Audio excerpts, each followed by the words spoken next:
pessoal, tudo bem com vocês? Eu sou Patrícia Barreto, professora de Língua Portuguesa do Instituto Federal de Pernambuco. E hoje vou trazer mais uma videoaula do nosso curso Redação Nota 1000. Na aula de hoje, nós vamos aprender a argumentação no desenvolvimento do texto dissertativo argumentativo. Vamos lá buscar o nosso 1000? Esquece de curtir a nossa videoaula e de se inscrever no nosso canal, ativa o sininho para sempre que tiver uma nova, você ficar por dentro, beleza?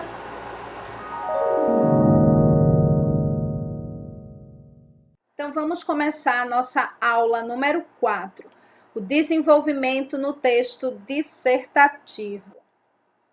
Agora vamos relembrar como nós organizamos um texto dissertativo argumentativo. Esse aqui é o nosso esqueleto textual, tá certo?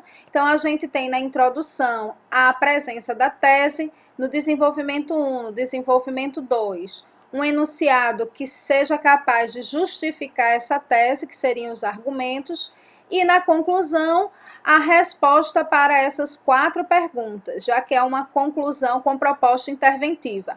O que será feito, quem fará, como fará e os resultados que nós vamos obter. Se você quiser tirar algumas dúvidas sobre essa estruturação, aconselho dar uma olhadinha lá na nossa aula número 1, que está aqui no linkzinho, tá certo? Que a gente explica bem direitinho todo esse processo de organização, tanto desse esqueleto como das principais características do gênero dissertativo argumentativo. Uma coisa que é importante a gente saber nesse texto, nesse gênero textual, é que o desenvolvimento do texto dissertativo, ele pode se organizar com 2 sequências tipológicas diferentes.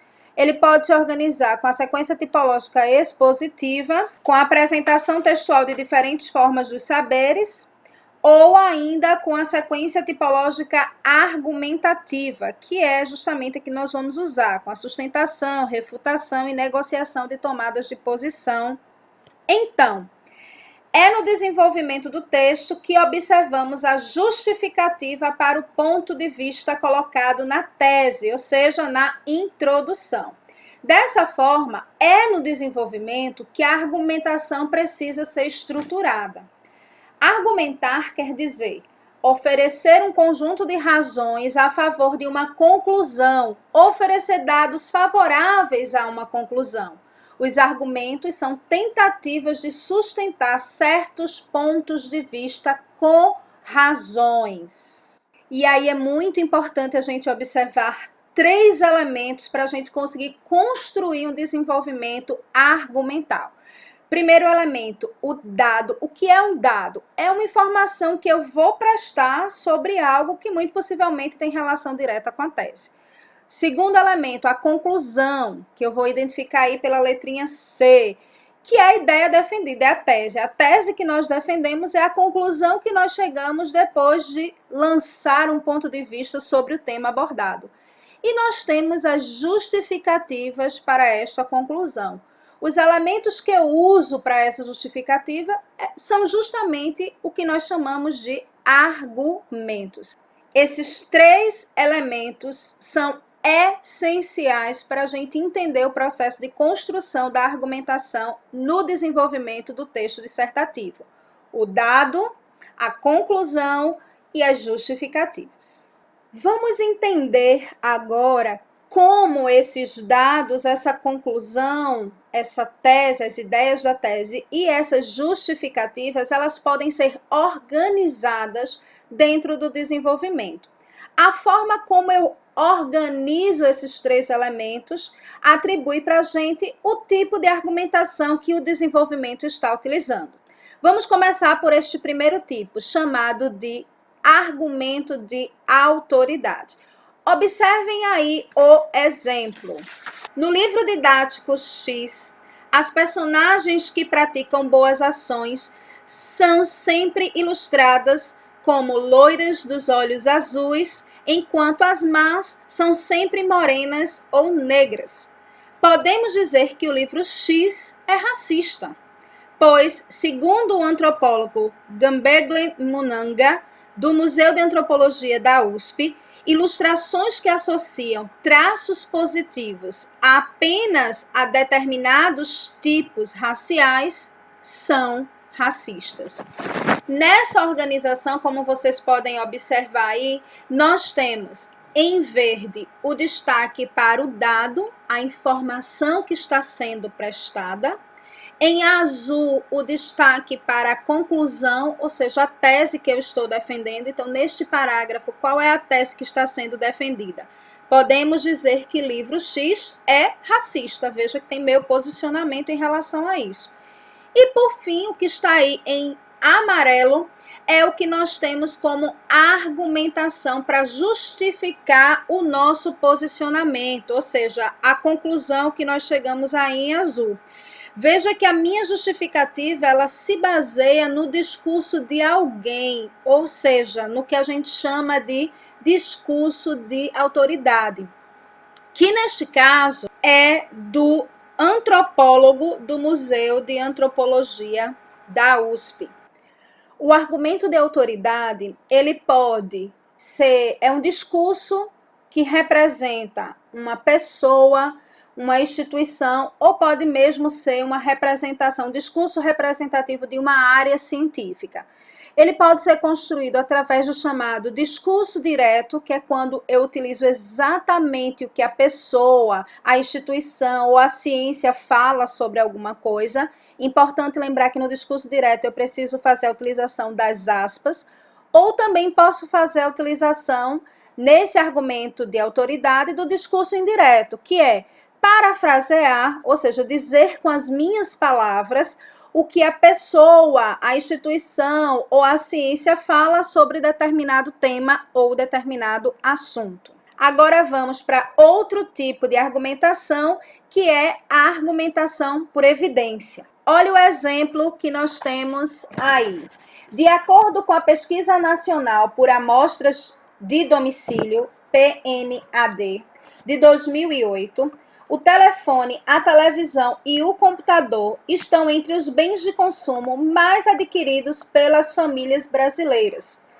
Esses dados mostram que boa parte desses bens de consumo está ligada ao desejo de se comunicar. A presença desses três meios de comunicação entre os bens mais adquiridos pelos brasileiros é uma evidência desse desejo. Observe que eu tenho um dado que está aí em verde, né, que é um dado, inclusive, apoiado numa instituição que tem uma referência extremamente significativa. Depois eu tenho o ponto de vista que eu estou defendendo, que é o que está aí em azul. E, por último, eu tenho a justificativa, ou seja, o argumento que me faz defender esse posicionamento. Esse argumento é baseado numa evidência, por isso o nome desse tipo de argumentação é argumentação por evidência. Na argumentação por evidência, eu posso usar como processo evidencial dados estatísticos, dados históricos ou ainda fatos reais. Esses três elementos, eles evidenciam que o que eu estou colocando como justificativa é verdadeiro, é verídico e dificilmente poderá ser contra-argumentado. Vamos agora para mais um tipo argumental, que é o tipo argumental chamado de comparação ou analogia. Acompanhe aí comigo este exemplo. A quebra de sigilo nas provas do Enem 2009, denunciada pela imprensa, nos faz indagar quem seriam os responsáveis. O sigilo de uma prova do Enem deve pertencer ao âmbito das autoridades educacionais e não da imprensa. Assim como a imprensa é responsável por seus próprios sigilos, as autoridades educacionais devem ser responsáveis pelo sigilo do Enem. Observe que eu tenho dado aí em verde, depois eu tenho a conclusão, a tese que está sendo defendida, e no final eu tenho a justificativa no modelo comparativo. Então, eu estou comparando, fazendo uma analogia entre duas situações. eu tenho duas formas de fazer essa comparação, essa analogia. Através do processo modelo, colocando um como um exemplo bom a ser seguido, e também um antimodelo, que é mostrar um modelo que não é muito legal, um modelo ruim, e como esse modelo poderia ser consertado. Então, eu tenho esses dois tipos de comparação que eu posso fazer nesse tipo argumental, tanto de modelo como do antimodelo.